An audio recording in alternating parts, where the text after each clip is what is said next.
سلام درنښت او مینه د سکون راډیو خوږو اورېدونکو او د سوشل میډیا د برخې درنو کتونکو ستړي مه شئ شاعرانه بڼه خپرونې ته مو هرکلی قدرمنو لیدونکو او اورېدونکو دې خپرونه کې موږ بېلابېل شاعران لیکوالان او ادبپال رادود کوو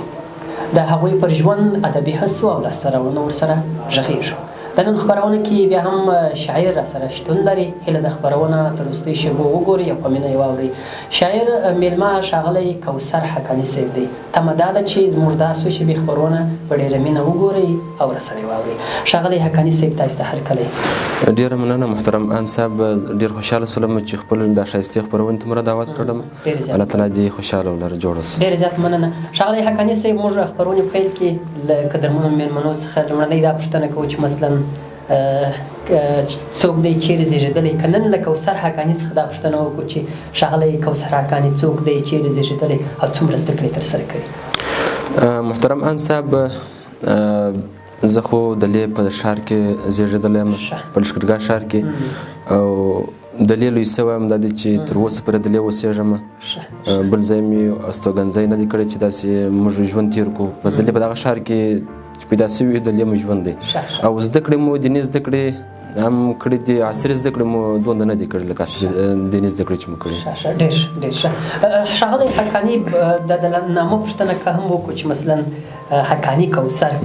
همدا مو بشپړ نوم دی د ځان لپاره مې انتخاب کړی دی البته هغه دویم نوم ورته وایاست څنګه دا دې ښه پوښتنه وکړله چې ډېر ملګري په دغه باره کې زما څخه پوښتنې کوي چې دا اوس ستا اصلي نوم دی که څنګه یا زما اصلي نوم حیات الله دی نو بیا مې شبکه حقاني وه نو دا کوثر چې ما د حقاني صاحب سره یو ځای کړی دی دا د یو بل چا په غوښتنه به د یو بل چا فرمایش بلې وه نو اوس هغه خپل اصلي نوم مې پرې ایښی دی بس دغه حقاني کوثر باندې مشهوره ډېر ښه ښاغلی حقاني صاحب که وپوښتو شعر لیکلو ته مو ولې مخه کړل څه لامل و چې ښاغلی حقاني د شاعري ډګر ته راځي او په دې برخه کې کار کوي شعر خو تاسو خبر یاست چې شل کلن جګړه چې وه زموږ هېواد کې څومره ناخوالې رالې نو چې کله ما د دې وطن حالات وکتئ یقینا هم زه په هر برخه کې چې به ما وطن ته کتله هغه به سره کمزوری وه که د تعلیم برخه وه که د کار برخه وه چې هېواد ته اوسي مګر چې کله ما د هېواد حالات ولیدې نو زه دې ته مجبور شولم چې زه شعر ولیکم د خپل د زړه درد په شعر کې راولغړم د شعر په ډول بیان کړئ ډېر زیات مننه ښاغلی حقاني غزل به واورو خپرونې دې شېبو کې به له تا چې کړی غزل واورو سره کم څه خوښ یې ښه چې تاسو ته خوند ورکوي هماغه غزل به درڅخه واورو که څه مو شاعرانو ته خپل ټول شعرونه ښه خوند ورکوي او حتی د اولاد په څېر ورباندې ګران وي هر شعر په زړه کې ځانګړی ځای لري او هر شعر همداسې دی چې د زړه په وینو سره یې لیکي یقینا هم نو له تا به یې واورو نو لومړی به راسم دغه شعر ته وایي نه دې نور جنګ وسي او نه دې ځان وژنه وسي نه دې نور جنګ وسي او نه دې ځان وژنه وسي بالکل نه دې نور جنګ وسي او نه دې ځان وژنه وسي د دې هېواد د هر ګام ګام رغونه وسي څومره ښایسته څومره او چا چې تر خپله وسه دې خاورې ته کار کړی دی چا چې تر خپله وسه دې خاورې ته کار کړی دی او چا چې تر خپله وسه دې خاورې ته کار کړی دی باید انعام ورکړو باید ترېنه مننه وسي او څوک چې مو پښې وهي دا نه غواړي چې وځلیږو څوک چې مو پښې وهي دا نه غواړي چې وځلیږو هغه میدان ته کړي هغه څه دې پوښتنه وسي او هغه چې تللی دي هغه دې بیرته راسي هغه چې تللی دي خپل خاورې ته دې بیرته راسي د اولادو به یې په ښه توګه پالنه وسي او د وینو هر ساس کې دې رنګ راوړی امن راغی د وینو هر ساس کې دې رنګ راوړی امن راغی د هر شهید پر هر مزار دې دا لیکنه وسي او دا د لعلونو د یاقوتو او مرجانو وطن دا د لعلونو د یاقوتو او مرجانو وطن مننه دا د لعلونو د یاقوتو او مرجانو وطن د حفاظت دې د هرې خوا ساتنه وسي او چې حقاني کوثر د بلې دنیا خیال پرې وکړي چې حقاني کوثر د بلې دنیا خیال پرې وکړي چې حقاني کوثر د بلې دنیا خیال پرې وکړي ټول د جنت سي د فصلونو دې کرنه وسي نه دې نور جنګ وسي او نه دې ځان وژنه وسي د دې هېواد د هر ګام ګام رغونه وسي د دې هېواد د هر ګام ګام رغونه وسي څومره ښه پیغام څومره ښه هیله پکښې وه او څومره هېواد د دې ټاټوبې او د دې وطن ستاینه سوې وه. کور دې ودان ښاغلی حقاني صاحب څومره غزلونه مو لیکلي دي؟ غزلونه خو داسې دغه شمېر یې نشته راسره چې څو به شعرونه تقریبا دغه 200 دانې به زیات و کم چې سي هغه چې سره سره دي او سره ورک سوي دي د هغو سره. ټول غزل شعرونه دي، غزل فورم کې دي که نظمونه؟ هغه نو ګډ وډ دي انس محترمه چې هغه نعتونه هم پکښې دي، حمدونه هم پکښې دي، غزلونه هم دي، داسې نظمونه هم دي. ترجمه کول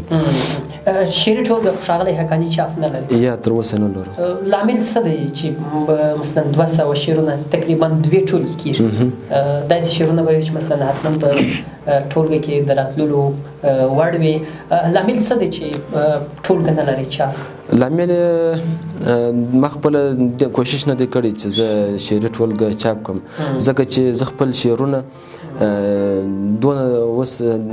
دغه نه وینم چې زه دې اوس کتاب چاپ کړم. زه هم د یو څه وخته پورې دغسې پاتې یم، بیا به وروسته ګورو انشاءالله. غزل شعر یادونه مو وکړله او د نورو فورمونو یادونه مو هم وکړله. غزل شعرونه به مو حتما تر نورو فورمونو ډېر وي، زه په برخه کې هم زیات کار کړی وي. لامل څه دی ښاغلی حقاني اوسني وخت کې ډېری شاعران یا ځوان شعر لیکونکي د غزل په فورم کې ډېر کار کوي او غزل کې ډېر مخ ته ځي او په دې برخه کې زیات کار کوي؟ لامل څه دی؟ زه خو خپله چې په نورو شاعرانو یم خبر، زه چې خپله دا شعر لیکم غزل تر دا نورو ما ته ډېر ښه خوند راکوي او ښه وساره ته یي چې ښه کار پرې کولی سم. کیدای شي لامل یې همدا وي چې نور شاعران هم همداسې بله وه انشاءالله ډېر لیکي. غزل در څخه اورو له تا څخه بیا غزل دی وایي له تا نه هم کېږي له ما څخه بیخي کېږي، له تا نه هم کېږي له ما څخه بیخي کېږي، له تا نه هم کېږي له ما څخه بیخي کېږي، دې ښکلو ښکلو ته ناپامه سلامي کېږي. او په چا باور وکړم و چا ته زړه په لاس کې ورکړم. په چا باور وکړم و چا ته زړه په لاس کې ورکړم. مننه وایي په چا باور وکړم و چا ته زړه په لاس کې ورکړم، وخت غیر کړی له هر چا بې انصافي کېږي. او بریا به یو نسي د ستونزو پورې وړی بسې، بریا به یو نسي د ستونزو پورې وړی بسې، کوم مسؤلیت کې چې له چا څخه ناکي کېږي. هېواد د زیری مې در باندې د جنت غوندې سوې، هېواد د زیری مې در باندې د جنت غوندې سوې. مننه وایي هېواد د زیری مې در باندې د جنت غوندې سوې، چې دې په غېږ کې د بګړیو باچاهي کېږي. او دا بیت المال دی دا په وینو د شهید ګټلی، دا بیت المال دی دا په وینو د شهید ګټلی، درنه پوښتنه بلالیه د هر شي کېږي. دا بیت المال دی دا په وینو د شهید ګټلی، درنه پوښتنه بلالیه د هر شي کېږي. او د ضبط ځواب له حقاني کوثر لږ وزنډېدی، د ضبط ځواب له حقاني کوثر لږ وزنډېدی، دا خو انسان دی خامخا ترېنه ناکي کېږي. له تا نه هم کېږي له ما څخه بیخي کېږي، دې ښکلو ښکلو ته ناپامه سلامي کېږي، دې ښکلو ښکلو ته ناپامه سلامي کېږي. ښاغلی حقاني صاحب که بیا یو ځل هغه مخکنیو پوښتنو ته ستانه سو، د سره پوښتنو ته ښاغلی حقاني صاحب څومره موده کېږي چې شعر لیکئ؟ شعر نو دا پوښتنه موږ باید مخکې کړې وای، نن به یې له تا د خپرونې نیمایي کې وپوښتو. شعر نو تقریبا دغه 4 کاله به کېږي انشاءالله، زیات و کم خدای دې مې غاړې نه بندوي. 4 کاله موده کې تاسې وایي چې 200 تقریبا شعرونه. ښه نثر برخه کې مو کار کړی که یا نثر ته مو کار نه دی کړی؟ ښه ولې لامل څه دی چې نثر هم جلا هنر غواړي، نو هغه ته موږ داسې ډېره توجه نه ده کړې، نو ځکه چې اوس مصروفیتونه هم زیات دي. ته به وکړه که اوس دغه خپل غزلو ته خلاص یو. د شاعري لپاره تاسې د مصروفیت یادونه وکړله. ډېری کسان کېدای شي دا څه په دماغ کې وي، کله کله شعر لیکل داسې وي چې سړی مثلا مصروفیت یې ډېر وي ښه شعر نشي لیکلی، کله چې ورفارغ وي خلاص وي ښه شعر لیکلی شي. یعنې ستاسې په نظر دا موضوع څنګه تاسې ګڼئ؟ ان صاحب دا خو دې ښه پوښتنه وکړله. زه خپله داسې یم چې که څه هم په کار مصروفه یم نه، بیا هم داسې بیتونه زما ذهن ته راسي چې زه هغه ترتیب کړم، هغه زه ولیکم، د ځان سره نوټ کړم. که زه بیا کاره هم یم، داسې وخت راغلی چې زه بیا کاره یم مګر زه یو شعر نشم لیکلی، داسې وخت راځي زه ډېر سخت مصروفه یم مګر په دغه حالت کې هم زه څو بیتونه ولیکم یا شعر پر راکړم داسې. بالکل ښاغلی حقاني صاحب هدف همدا و کله کله داسې وي چې مثلا سړی وغواړي هم شعر نشي لیکلی ولې هغه کیفیت یا هغه کم ځانګړی حالت چې د شعر لیکلو د پر شاعر باندې راځي هغه بیا جلا حالت دی. کله کله سړی داسې وي چې مثلا په موټرګاټ باندې وي موټر کې وي مثلا پر پښو روان وي بیت یې ذهن ته راسي بیا د ځان سره کتابچه کې یا ټلیفون کې نوټ کوي بیا وروسته غزل همداسې ده. د ښاغلي حقاني کوثر شعرونه نتخوانانو هم ترنم کړي. بلې هو ډېرو ترانخوانانو ویلي دي نو که زه اوس نوم ته یاد کړم نو ډېر وخت به ونیسي. که د هلمند څخه بهر دي په نور ولایتونو کې د افغانستان کې داخل دي او هلمند کې خو تاسو ته معلومات کېږي چې ډېر ترانه. د ښاغلي حقاني کوثر د خوښ شاعر څوک دی؟